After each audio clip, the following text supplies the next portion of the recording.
Confused who the five sinners of Khaenri'ah are and what their ties to Tevat are? Well, I've got you covered. They were once 5 individuals residing in Khaenri'ah before the Cataclysm. Each of them could not resist the call of the Abyss and absorbed 1/6 of the world-shattering abyssal power. The names of the 5 sinners of Khaenri'ah are Rhyndater, Rirrir, Vedalfenir, Surtalogy, and Heroptatir. In this part, I'll cover Heroptatir, Vedalfenir, and Surtalogy. Let's start with Heroptatir. This is the sinner that we know the least about. Before the fall, he was the president of the Universitas Magistrorum and the chief royal mage of Khaenri'ah, essentially the kingdom's most powerful scholar. Now, we haven't seen him directly in game yet, but he was symbolized by one of the chess pieces in the Archon quest. His personality seems rather shrewd and cunning in how he's able to manipulate the king to get what he wants.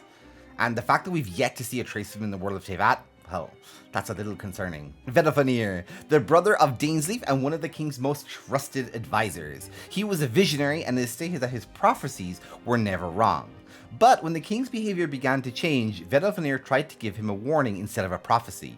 This enraged the king so much that he had Vedalfenir's eyes removed and he imprisoned him beneath the castle. This was the brutal act that drove Dainsleif to gather the other 4 and attack the castle to free his brother. Rirrir is the one that actually frees him from the prison. The next time we see Vedalfenir, it is during the Archon Quest Chapter 3 Part 6, and we see a crystal hanging from chains with hilichurls bowed down in worship. He seems imprisoned, or at least watching through the crystal from somewhere else. And finally, there is Surtalogy the Foul. He is a mentor to Skirk and the master of the all-devouring Narwhal. Once he dreamed of becoming a knight, but his tutor, wishing to keep his status, sabotaged a bunch of younger recruits. This cost Surtalogy a couple of his limbs and twisting his path forever. He proceeded to steal forbidden knowledge to help a friend, and he seemed to have even been sentenced by Rirrir for an unknown crime.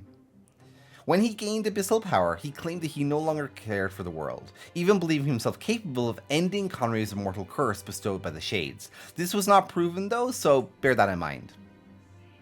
At some point, he was given a prophecy by Vedalfenir that he would take a disciple from outside Tevat and teach her his knowledge and bring her to Tevat. This is what caused him to leave Tevat and seek out Skirk, a lone survivor of a world attacked for their ability to adapt to any power. Together, they trained and traveled the universe together. It is said that Surtalogy possessed the ability to absorb his fallen adversaries. That's 3 sinners down, 2 to remain. Check out the next part as we dive into Rirrir and Rhyndater.